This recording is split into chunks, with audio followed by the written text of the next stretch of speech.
In the quiet chill of a New Hampshire autumn, the kind where leaves crunch underfoot and the air smells faintly of wood smoke, a modest community center in Manchester filled steadily with people.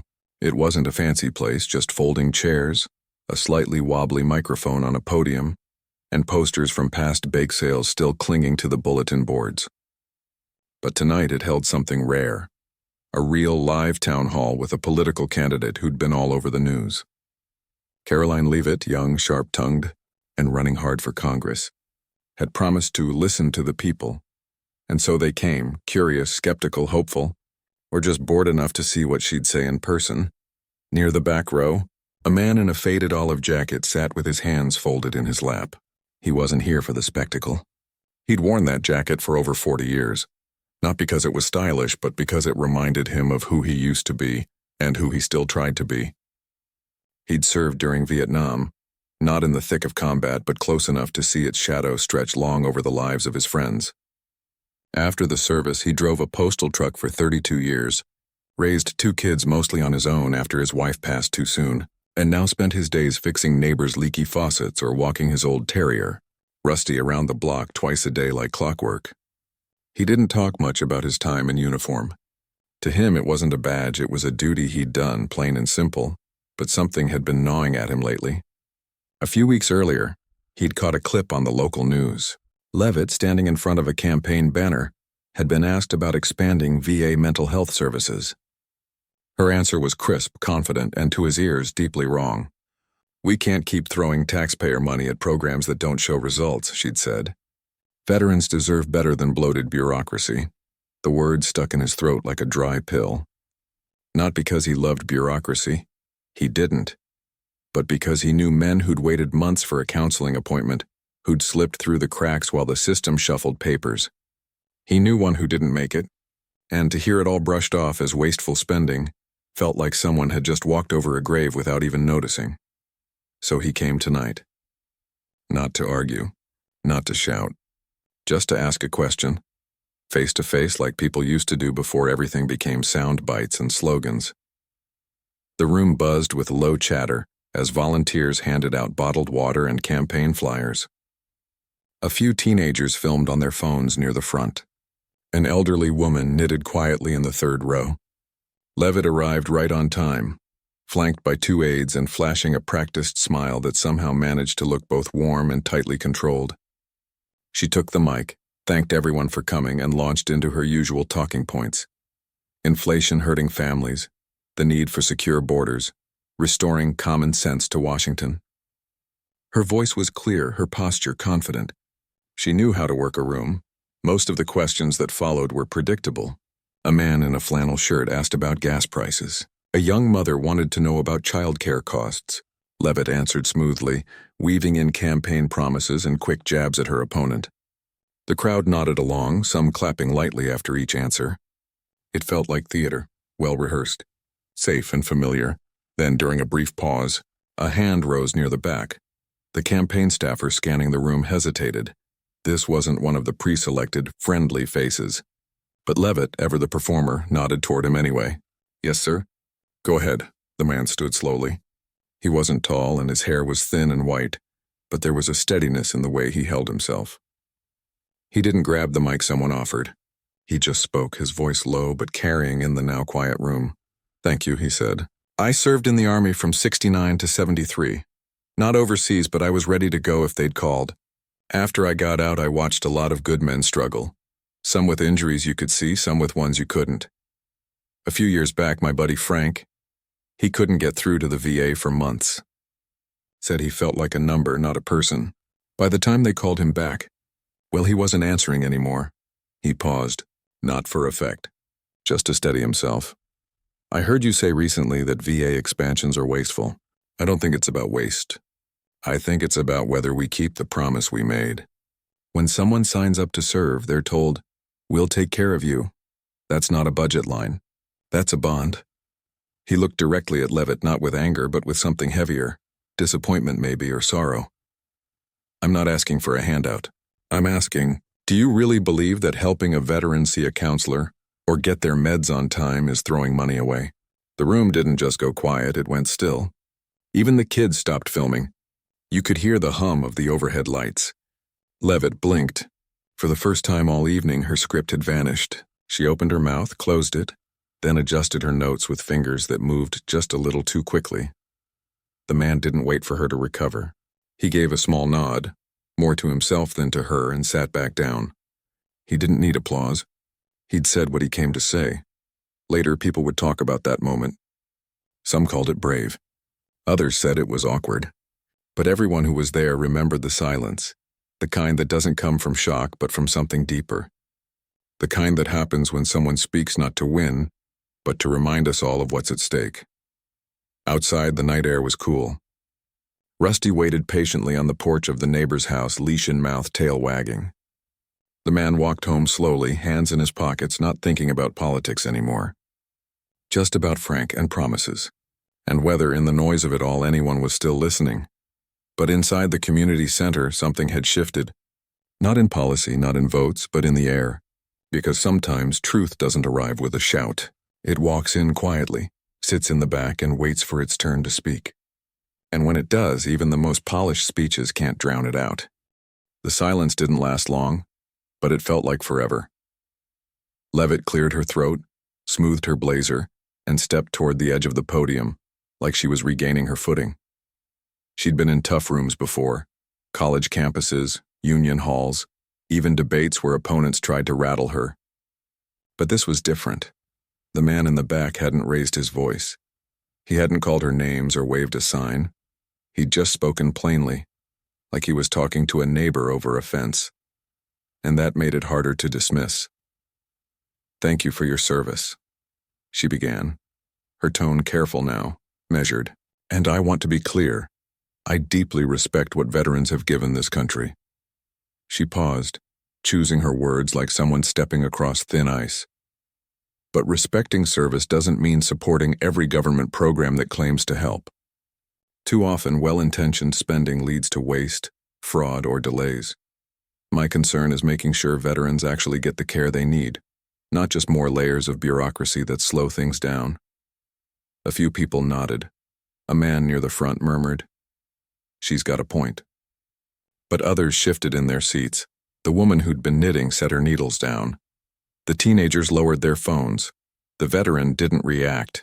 He just listened, eyes steady, hands resting on his knees. He'd heard this before. The pivot from "I respect you" to "but your experience doesn't count because the system's broken." It wasn't malicious, maybe, but it missed the point entirely. When Leavitt finished, she offered a tight smile and moved to call on someone else. But before she could, the veteran stood again, not abruptly, just calmly, like he had one more thing to say. "I'm not defending every part of the VA," he said, voice still quiet but firm. "I filled out forms that made no sense. I've waited weeks for a call back. But cutting support because the system's messy? That's like saying, your house is leaking, so we won't fix the roof. We'll just take away your tarp." A few people chuckled softly. Not at her, at the truth in it. He went on. "My friend Frank didn't need a perfect system. He just needed someone to answer the phone when he said he couldn't sleep, couldn't eat, couldn't see a reason to keep going. That's not bureaucracy. That's human decency." Now the room was fully with him. Not because he was angry, but because he was real. You could see it in their faces, the way shoulders relaxed, how eyes softened. This wasn't politics anymore. It was about a man who'd lost a friend and didn't want others to suffer the same way. Leavitt's expression flickered. For a second, the polished candidate vanished, and you saw a young woman, maybe in her late 20s, facing something she hadn't rehearsed for. She glanced at her notes, then back at him. "I hear you," she said, and this time it sounded less like a campaign line and more like an honest admission.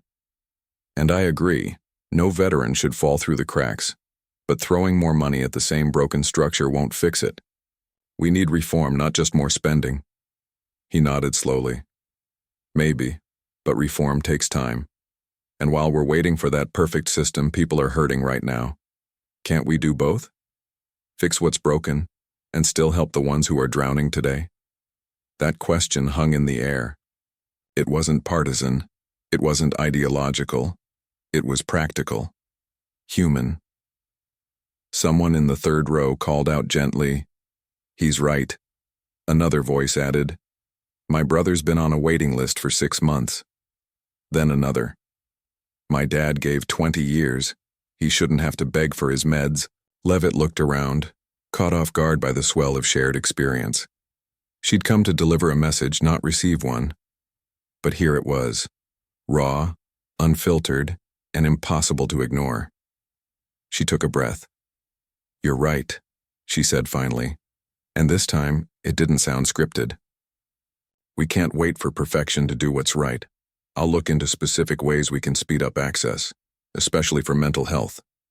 Maybe that means more community partnerships or mobile clinics or better tech. But I hear you, and I'll take this back with me." It wasn't a full reversal. It wasn't a grand apology, but it was something. A crack in the armor, a moment of real connection. The veteran gave a small nod. "Thank you," he said simply, and sat down. The rest of the town hall felt different after that. The questions that followed were still about policy, taxes, schools, roads, but the tone had shifted. People spoke more like neighbors than opponents. Even Leavitt seemed less like a candidate and more like someone trying to understand. Afterward, as the crowd began to thin, a few people stopped by the veteran's seat. An older woman squeezed his shoulder. A young man said, "My grandpa served too. Thanks for saying that." He just smiled and said, "Someone had to." Outside, the night had deepened. Streetlights cast long shadows on the wet pavement. Light, rain had started while they were inside, the kind that falls without sound. He pulled his jacket tighter and began the walk home. His dog would be waiting, tail thumping against the door. He didn't expect headlines, didn't want them. But as he passed a bus stop where 2 teenagers were scrolling on their phones, one of them looked up and said, "Weren't you the guy who spoke tonight?" He nodded. "That was cool," the kid said. "You didn't yell, you just told the truth." The veteran smiled.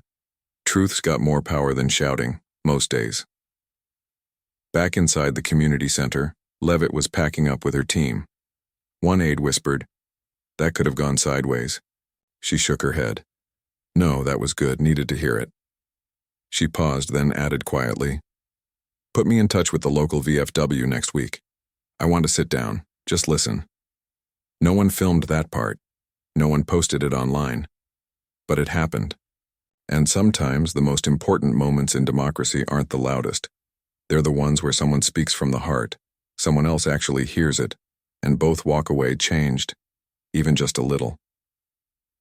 The rain kept falling, soft and steady, washing the streets clean. And somewhere in Manchester, a promise, old but not forgotten, echoed a little louder than before. The next morning, the town felt the same as always. Kids waiting for the school bus, coffee steaming in paper cups at the corner diner, leaves swirling in the gutters after the overnight rain. But something had shifted beneath the surface, like a stone dropped in a still pond. People talked about it quietly, over bagels or while pumping gas. "Did you hear what happened at the town hall last night?" By midday, a short clip started circulating online. Not the whole exchange, just the moment the veteran stood up, his voice steady, and asked if helping a veteran in crisis was really wasteful spending. Then Leavitt's pause. Then his follow-up. "Can't we do both? Fix what's broken and help the ones drowning today?" It wasn't edited for drama. No dramatic music, no zoom-ins, no captions screaming, "Shocking." Just raw footage shot on a phone from the third row, and that's what made it stick. At the local hardware store, 2 men paused by the paint aisle. "You see that video?" one asked. The other nodded. "Yeah, made me think of my uncle. He came back from Desert Storm. Never really came all the way back, you know?" They stood there a moment, silent, before picking up their cans of primer and moving on. At the public library, a college student showed the clip to her study group. "He didn't even raise his voice," she said, but everyone shut up and listened. Her friend replied because he wasn't trying to win. He was just telling the truth. Even the local radio station played a short segment about it during the afternoon drive, not to take sides, just to note. Last night, in a room full of rehearsed answers, one unscripted question changed the whole tone. Leavitt's campaign team noticed too. By noon, her communications director had pulled the social media manager aside. Don't delete comments. Don't push back. Let it breathe. They'd seen how these things could spiral, how a defensive tweet could turn a moment of connection into a firestorm. This time they stayed quiet. Smart move. Meanwhile, the veteran had no idea any of this was happening. He was at home, feeding Rusty, checking the mail, and fixing a loose hinge on his kitchen cabinet. His phone buzzed a few times. Calls from old army buddies, a message from his daughter, but he didn't answer right away. He wasn't avoiding it. He just didn't think what he'd said was that big a deal. But then his neighbor knocked on the door. "Hey," she said, holding out her phone. "You're all over Facebook," he frowned. "What do you mean?" She played the clip. He watched himself on screen. Older, slower, but clear-eyed. He looked away when it ended. "I didn't mean for that to go public," he muttered. "I know," she said gently, but people needed to hear it. Later that afternoon, a local reporter showed up, not from a national outlet, just the weekly paper. She didn't come with a camera crew or a list of gotcha questions. She brought a thermos of tea and asked if they could sit on his porch for a bit. He agreed, mostly because Rusty liked her. They talked for nearly an hour, not just about the town hall, but about his years in the service, how hard it was to talk about mental health back then, how proud he was of his kids, how much he missed his wife's laugh. She didn't take notes the whole time. Sometimes she just listened. When she left, she said, "I'm not writing a hit piece or a hero story. I just want to show what real civic courage looks like, not with flags and speeches, but with showing up and speaking plain." He nodded. "Just don't make me sound like I was trying to take her down. I wasn't. I just wanted her to see the human side of the policy." Back at campaign headquarters, things were quieter than usual. Leavitt sat in a small conference room with her policy advisor and a veteran outreach volunteer, retired Marine who'd been working with the campaign for months.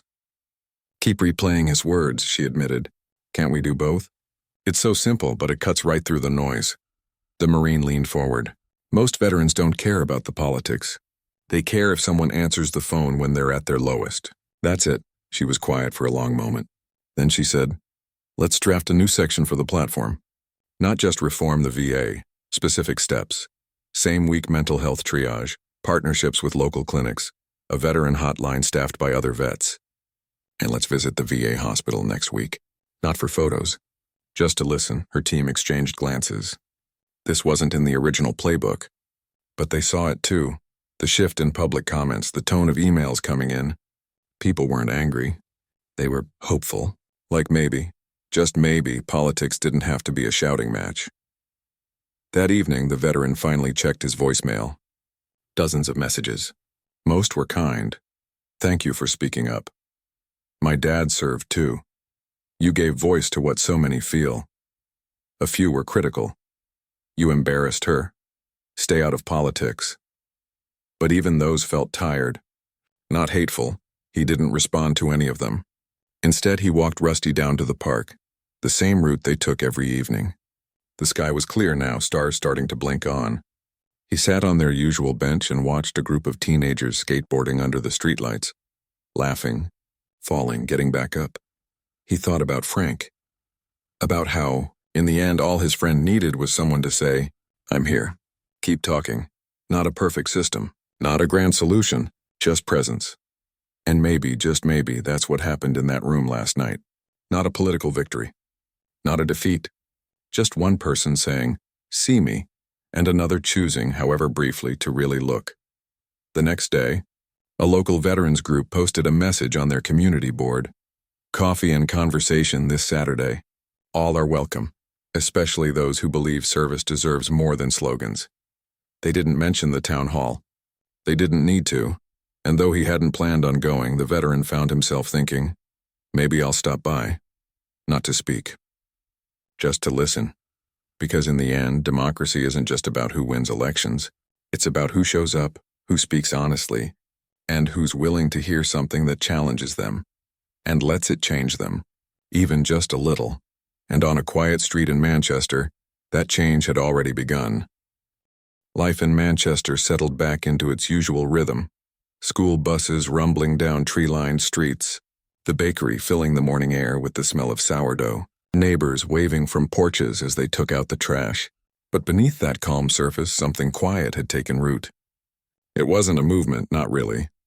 More like a shift in how people looked at each other, in grocery lines, at the post office, even in online comments. Less us versus them, more maybe we're all just trying. The veteran didn't become a celebrity. He didn't want to be. But he started noticing small things. At the hardware store, the cashier, who usually just scanned items and said, "Have a good one," paused when she saw him. "My brother's been waiting 6 months for a VA therapist," she said softly. "What you said? It mattered." He just nodded and thanked her. No speech, no advice, just acknowledgement. A few days later, an envelope arrived in his mailbox with no return address. Inside was a handwritten note. "My husband didn't make it past his 3rd tour. He called the VA 3 times the week he died. No one called back. Thank you for saying his name without even knowing it." There was no signature, just those words, written in careful cursive on lined notebook paper. He read it twice, folded it gently, and tucked it into the drawer where he kept his discharge papers. He still walked Rusty every evening.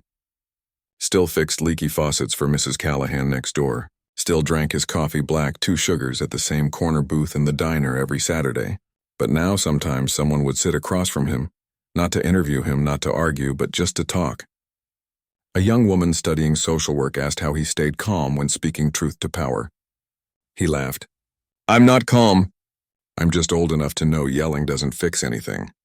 An older man, a Korean War vet, simply slid a cup of coffee toward him and said, "You said what I've been too tired to say." Meanwhile, Leavitt's campaign began to change, subtly but surely. She still gave speeches about fiscal responsibility and border security. But now, tucked between those points, was something new.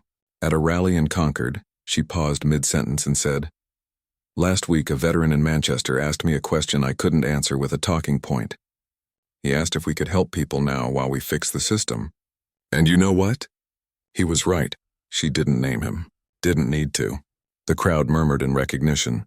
Her team quietly rolled out a new policy brief titled, "Veterans First Immediate Care, Long-Term Reform." It included concrete ideas: mobile mental health units for rural towns, a peer support hotline staffed by fellow veterans, faster prescription refills for those on long-term meds. It wasn't perfect, no plan ever is, but it was different from the usual vague promises. Reporters noticed. Voters noticed. One afternoon, she visited the local VA outpatient clinic, not for a photo op, but for a 2-hour listening session with staff and patients. She sat in a folding chair, took notes by hand, and didn't interrupt once. A nurse later told a friend, "She actually asked how we thought things could improve. Not what the talking points say, what we see every day." Back home, the veteran watched a short news clip about her visit. He didn't cheer, didn't scoff. He just turned off the TV and went to water his tomato plants. Change, he knew, wasn't a lightning strike. It was slow, like roots growing underground, unseen but real. Then came the invitation. Not from the campaign, not from the media.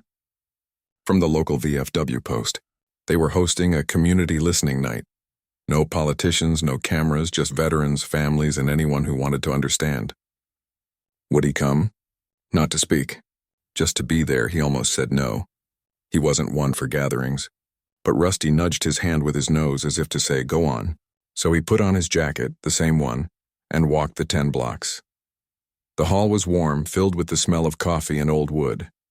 Folding chairs formed a loose circle. Some faces he recognized from the town hall. Others were new. Young men with fresh tattoos of unit insignias. Older women in VFW hats.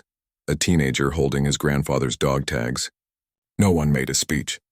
They just shared. Stories of waiting, of healing, of loss, of small kindnesses that kept them going. When it was his turn, he didn't repeat his town hall words. Instead, he talked about Frank, how they used to fish together every spring, how Frank could fix anything with duct tape and patience, how the last time he saw him, Frank said, "I just feel like I'm disappearing." He didn't cry, but his voice cracked just once. Afterward, a young woman approached him. She'd served 2 tours in Afghanistan. "I've been too ashamed to ask for help," she admitted. "But hearing you, maybe I'll call the VA tomorrow." He didn't offer empty reassurance, just said, "Tell them you're calling for Frank and for me, and for yourself." That night, as he walked home under a sky full of stars, he felt something he hadn't in years. Not pride, not anger, but peace. Not because everything was fixed, far from it, but because he'd reminded himself, and maybe a few others, that showing up matters. Speaking up matters. Listening matters. The next morning, his daughter called. "Dad, your clip's been shared by a veterans nonprofit. They're using it in training sessions. How to talk to lawmakers with honesty, not hostility." He grunted. "Hope they don't make me sound like a hero." She laughed. "They don't. They call you the man who asked the question that changed the room." He hung up, fed Rusty, and sat on the porch with his coffee. A neighbor walked by, gave a wave. "Morning," the man said. "You doing all right?" "Yeah," he replied. "Just living." And that was enough.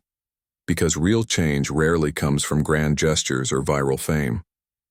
It comes from ordinary people choosing, in small moments, to be honest, to be kind, to stand up, not for applause, but because it's right. And in a quiet town in New Hampshire, that kind of change was already blooming. One conversation, one phone call, one shared silence at a time. Months passed. Winter came and went, leaving behind patches of stubborn snow in the shaded corners of driveways and the familiar ache in old knees. Spring arrived not with a fanfare, but with the slow return of birdsong and the first brave daffodils pushing through the damp earth. The election had come and gone, results tallied, speeches given, headlines faded. Life moved on as it always does. But in Manchester something lingered. Not in the way of monuments or news cycles, but in the quiet rhythm of everyday life. At the local coffee shop, a new flyer hung by the register. Veteran Peer Support Group, Tuesdays at 6 p.m. It wasn't flashy, just black ink on white paper. But it stayed up for weeks, never taken down. People kept coming. The veteran still walked Rusty every evening, though the dog moved a little slower now, his muzzle more gray than brown. They passed the community center often, the same place where it all began. He never went inside again, but sometimes he'd pause on the sidewalk, just for a moment, remembering the weight of that silence, the strange courage it took to stand up in a room full of strangers and say what needed saying. One afternoon, a young reporter from the local paper knocked on his door. Not the same one from before, but a new face. Earnest, notebook in hand, eyes wide with the kind of curiosity that hadn't yet been dulled by cynicism. She wasn't writing about the election or policy shifts. She was working on a piece about ordinary moments that echo. "Do you mind if I ask?" she said, sitting on his porch step while Rusty sniffed her shoes. "What you think really happened that night?" He poured 2 mugs of coffee, hers with cream, his black, and sat beside her on the creaky wooden bench. He didn't answer right away, just watched a sparrow hop along the fence. "I didn't go there to change anyone's mind," he said finally. "I went because I was tired of hearing veterans talked about like they're a line item in a budget. Like their pain is just a political problem to solve or ignore." He took a sip. "When I asked that question, I wasn't trying to trap her. I just wanted her to see the person behind the policy. And maybe she did." "Even for a minute," the reporter nodded, pen hovering. "And after? Did you feel like it mattered?" He smiled faintly. "Matter's a big word. I don't know if it changed the race or the laws, but I've had folks stop me at the post office, the grocery store, even the bus stop, say things like, 'You reminded me my voice counts.' If that's all it did, that's enough." She wrote that down. Then asked, "What do you think that silence meant? The one after you spoke?" He looked out at the street, where kids were riding bikes and a neighbor was raking leaves. It wasn't fear. It wasn't anger. It was people actually listening, not waiting to talk, not planning their comeback, just hearing. And in this world, that feels rare. She left an hour later, not with a dramatic quote, but with something quieter. A story about dignity, about showing up, about how democracy isn't just voting, it's speaking and being heard, and sometimes just sitting in the same room with someone you disagree with and remembering you're both human.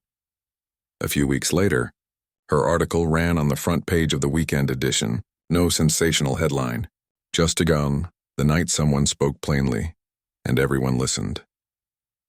It included a small photo of the community center at dusk.